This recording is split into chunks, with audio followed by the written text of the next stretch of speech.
Yeah. Good morning.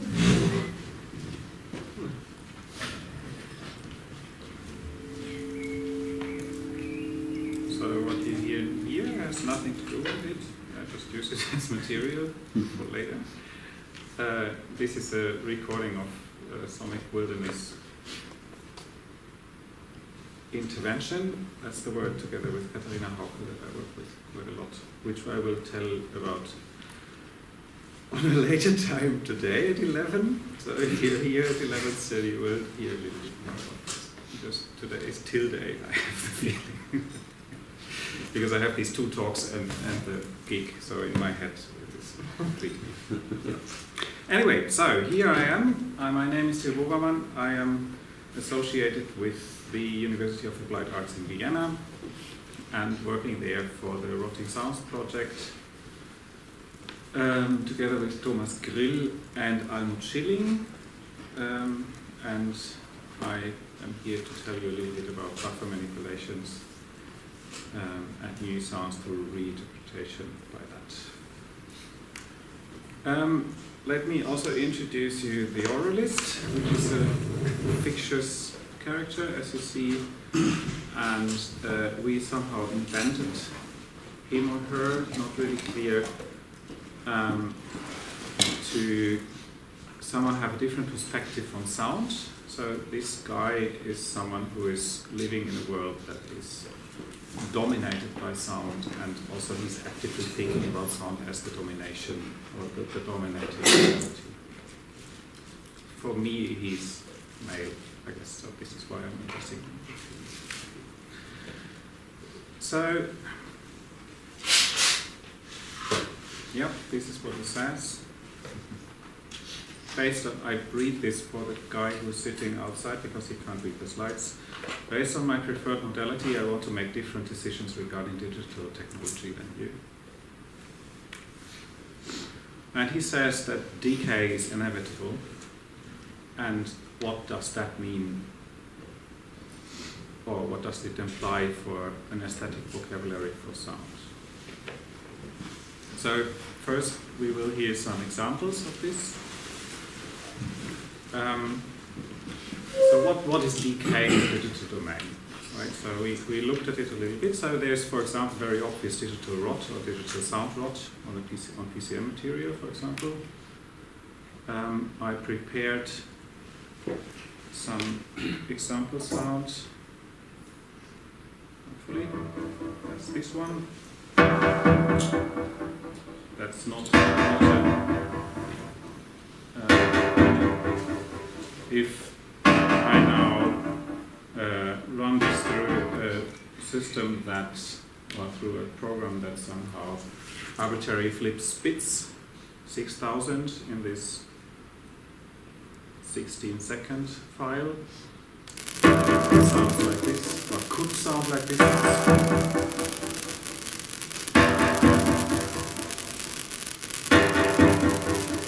So you hear there's a difference.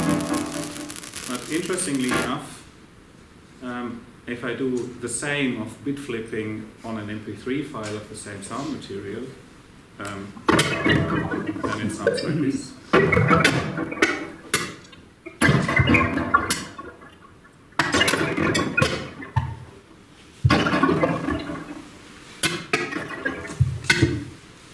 So this is constant bitrate MP3 file of, I don't know, 320K, I think it was.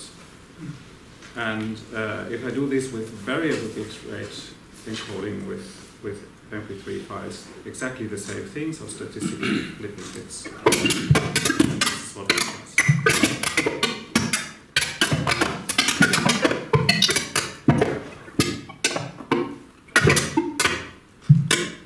I'm sorry, it is 16,000 bits that I flipped within these 48K encoded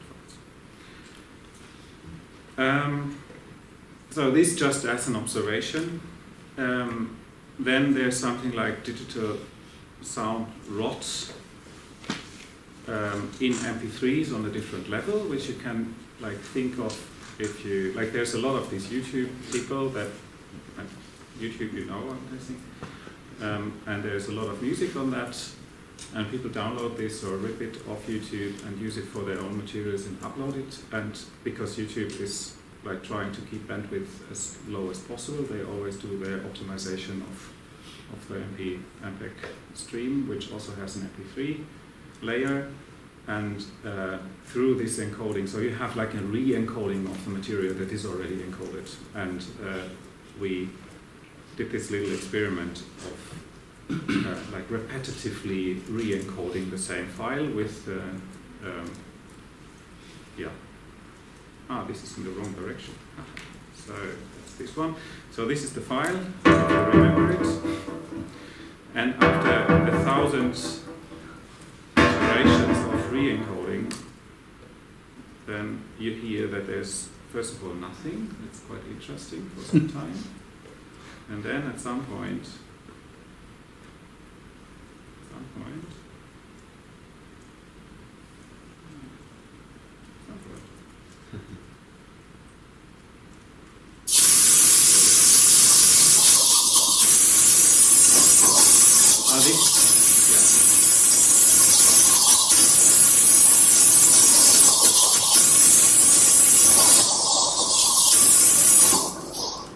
so this is 1,000, like, I'm sorry, the VLC playlist somehow got stuck, so I wanted to start with 100.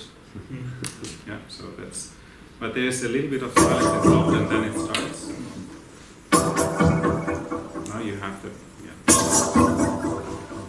and after 200 the gap in the front increases, and this is actually, there's a reason for this, because MP3 decoding and encoding works that you have a bank of filters, of resonant filters for each frequency, and the start and end, or actually the start is not really, like, as soon as it is running, it is clear what is happening, but the start needs to be starting, so you have this kind of starting phase of like making the filters resonating, and this frame is not skipped in this particular encoding system, and therefore, like, if I do this a lot of time, you get a lot of silence in the front, because there's nothing happening. Which also means that the envelope, or the window in which the encoding happens for each of the MP3 frames is slightly shifted for all of them, because there's the MP3 is decoded into WAV or into PCM, and then re-encoded into MP3 again. And if the window shifts slightly, then the optimization algorithm of the MP3, which is taking out a lot of what is it called, like energies in frequency bands that are like that we as humans are supposed to not hear, not able to hear, not to perceive.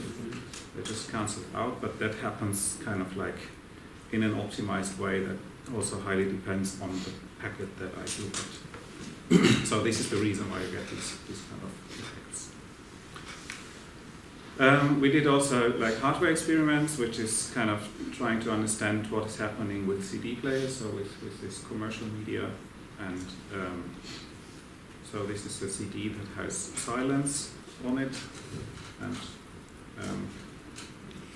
they are adding markers, lines on it.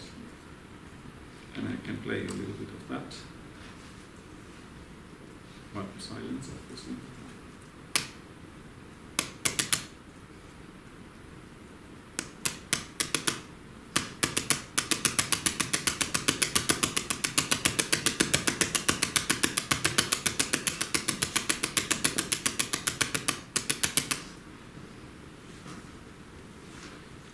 Yeah, so, which again is kind of an interesting thing to look at, because there's something coming out of silence, right? So, and the assumption that we have there is, well, there is a very specific way of how the bits are written to the, that how the bits are like on the CD, on the medium, and it's quite robust, the format, so it is kind of easy to get back to what is actually on it, even though you might miss certain bits. But if it is not possible and the gap is too big, then there's this error correction algorithm that is kicking in from the CD player, and that is for obvious reasons, assuming that there's no silence at that point. So there's a lot of assumptions on an engineering part of thinking about what is happening at that particular moment. So this is what it is. So, as we see, digital rot happens on different layers of the digital. But the question is actually what means digital? And we all think somehow that we have an idea of what that is. And there is even an OASIS reference model, an ISO one, that says that it is a set of bits, the bit stream, and it is possibly associated with a physical object. And bits are the basis of data objects, which form information objects described through representational information, for example, recipes for interpretation and codecs.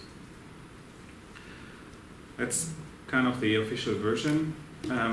If you look at some kind of early digital representations as this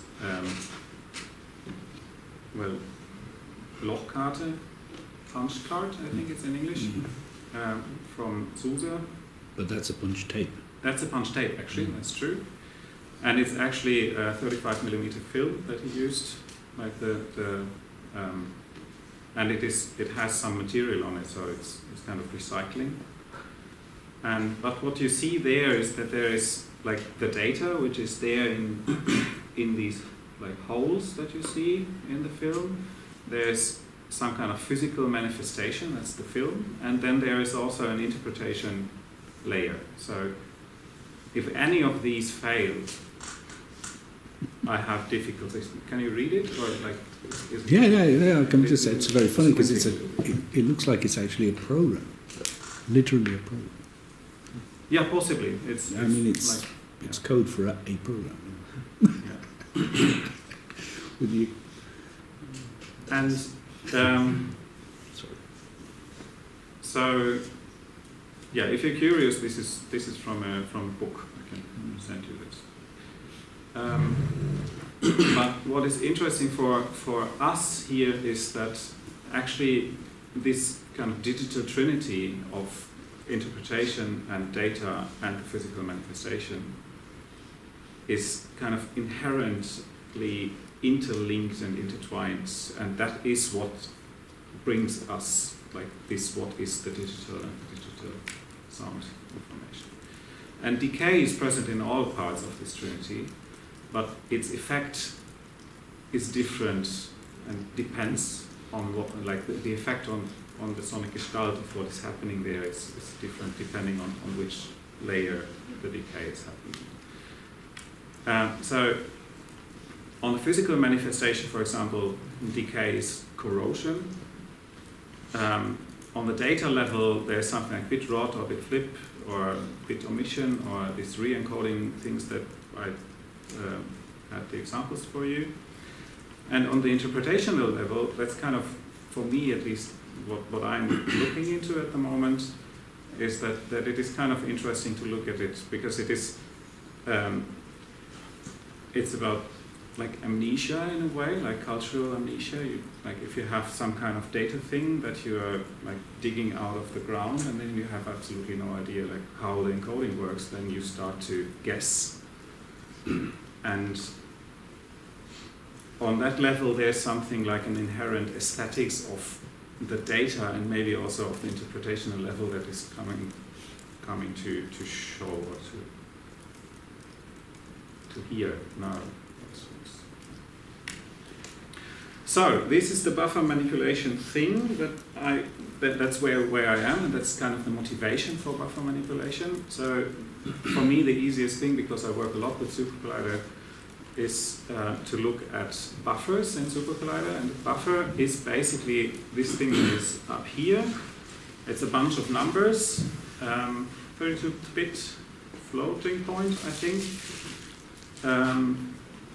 and a buffer is has kind of two dimensions. There's a channel or there can be possibly a number of channels and frames within these channels. So that makes it easy to somehow represent multi-channel audio, right? But in a way, in SuperCollider, I can use this, or the UGENs, the unit generators in SuperCollider, use this as an arbitrary data storage device, which is accessible in real time, and that is kind of important for me.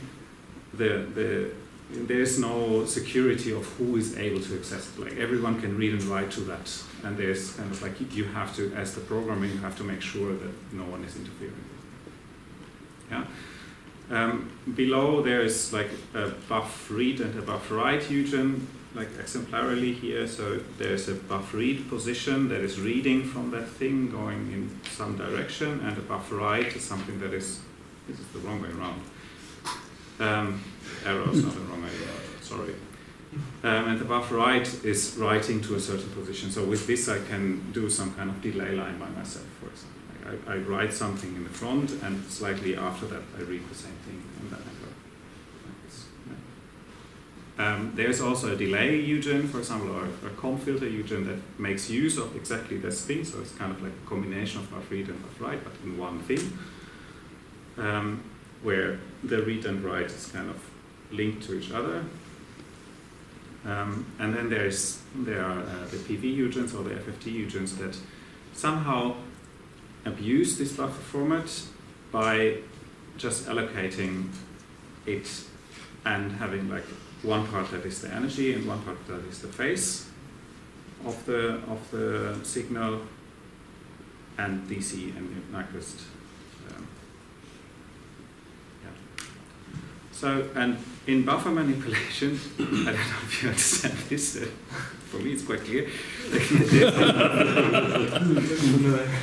And like, I basically mess with the stuff, right? Like, I don't care, like I have this thing that is reading, so there's a delay line, and then there I have something that is reading and writing into the buffer, and I just do the same thing on it. So I kind of mess with the semantics of the buffer and try to, like, and hear what is coming out of it someplace. So let's get to that. So this you know already, because that's the sound that we had there. I have different.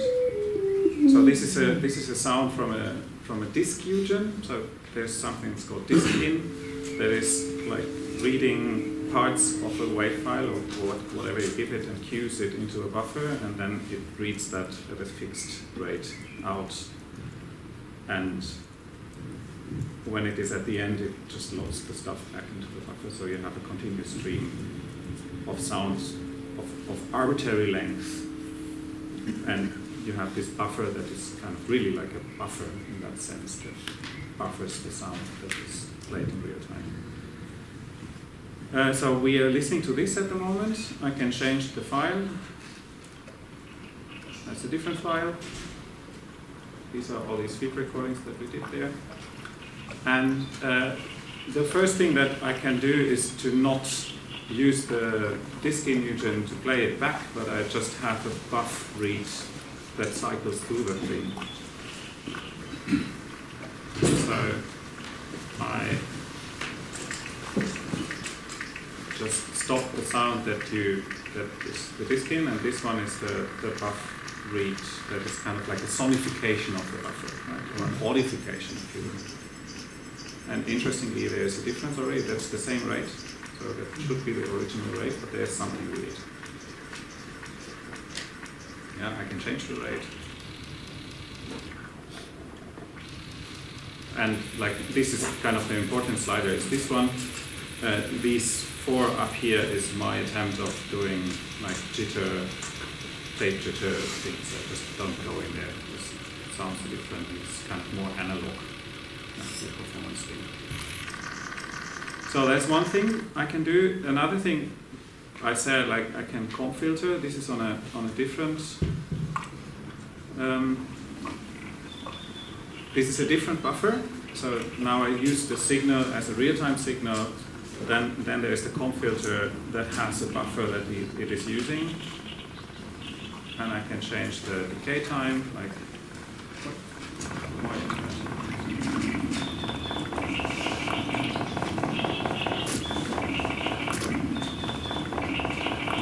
for me this is kind of I understand what's happening.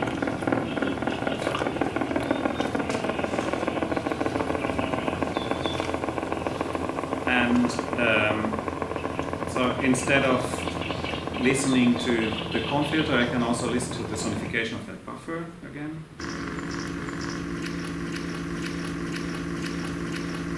So the buffer is shorter here, it's like a second long.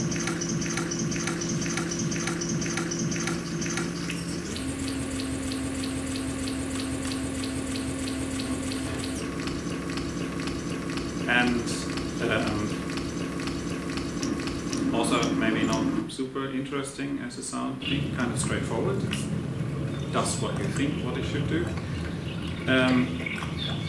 Interesting it gets, like now we're listening to the comb filter again, interesting it gets when I mess with the buffer of the comb filter. So I read something and write it at a different point. So I do some kind of like phase thingies.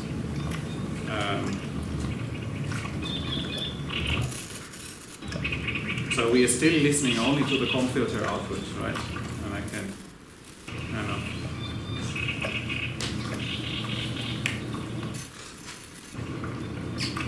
like go back in time with reading and writing. And I can do a little bit of jitter.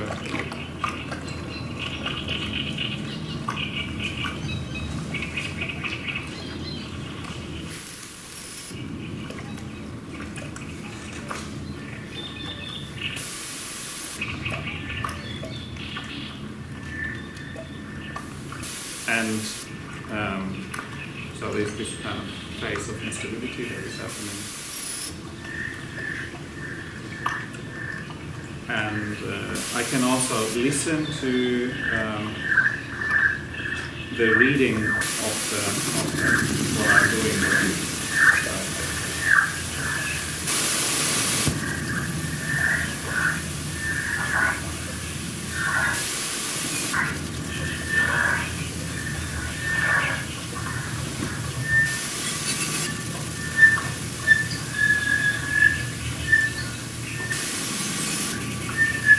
This here is some kind of like feedback, so I now play back the sound of the buffer sonification into the comb filter again, and then we get this kind of like a little bit more dense things.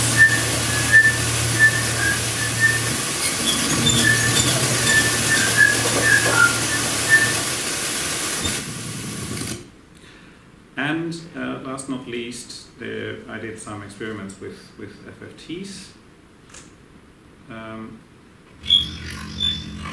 should start here with nothing. So this is like the signal that is Fourier transformed, fast Fourier transformed, and then back.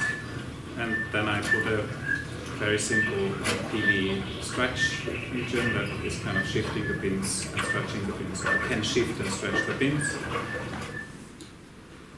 That was the end of the file, so now I'm just looking for that. So I can do these kind of, this is all like standard FFT effects, just so that you have an idea of what is happening. But I can also sonify what is happening in the FFT buffer. So this is again a sonification of the FFT buffer, where the FFT is doing its thing. And there, the stretch region is kind of nice because you can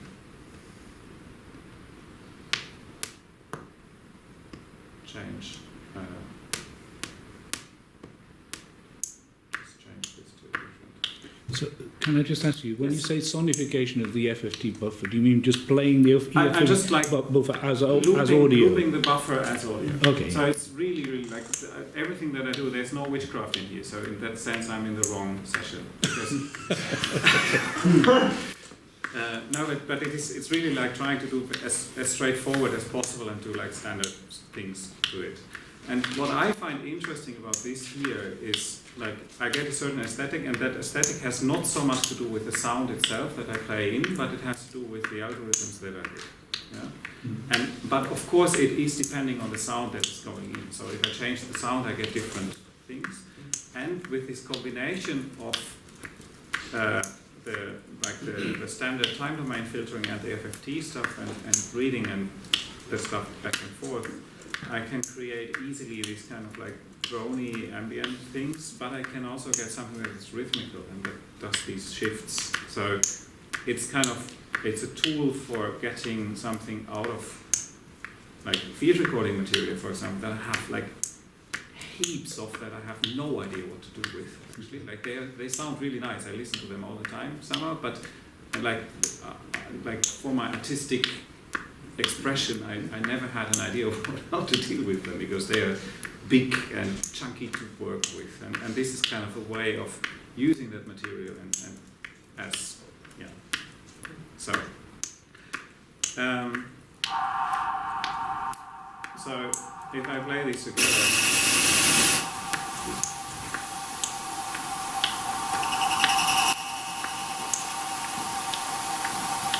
Easily get to something that is making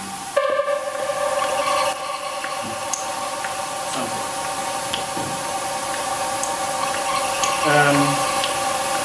Yeah.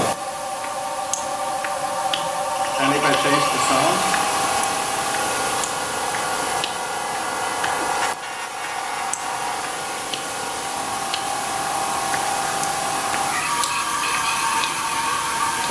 I just swapped the buffer basically of the source material.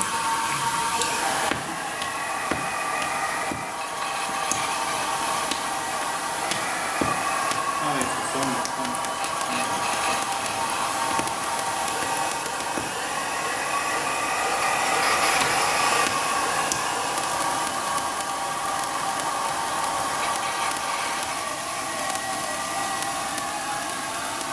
Yeah. And that's what I did yesterday evening as well. So I like not only with one, but with 3 things in parallel. Back to this. Thank you.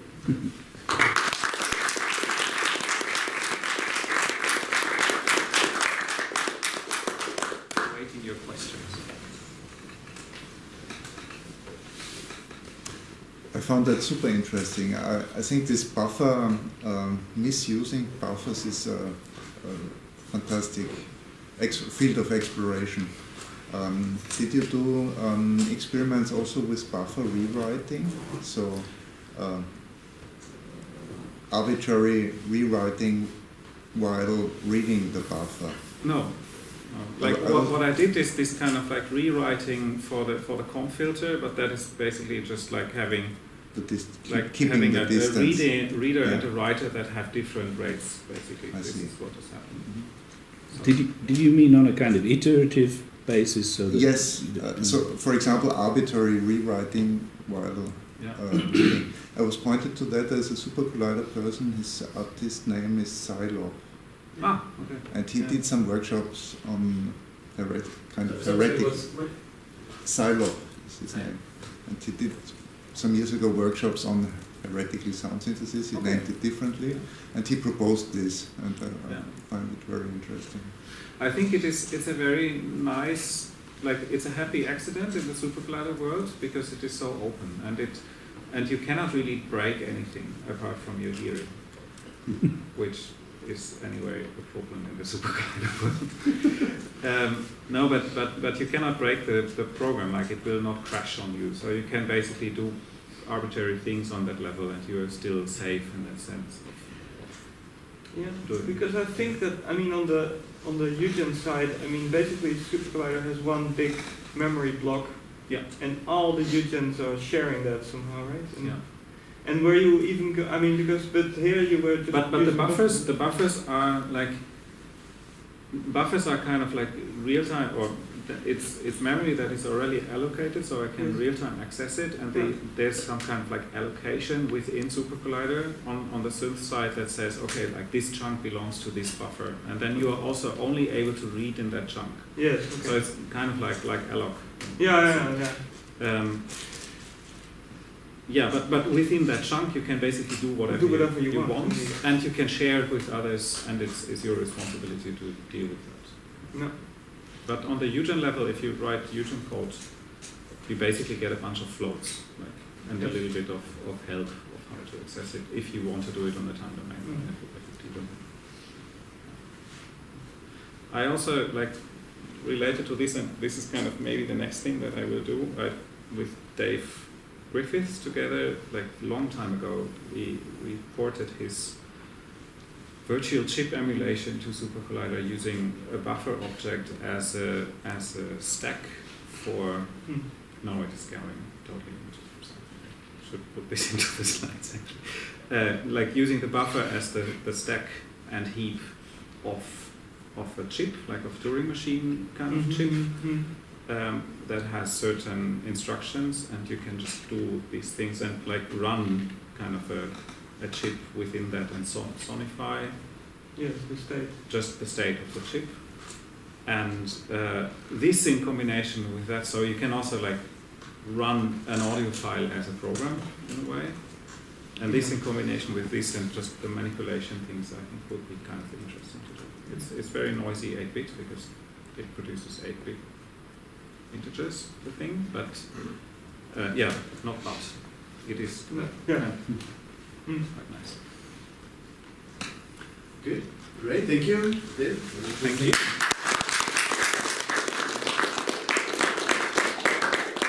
Next we have a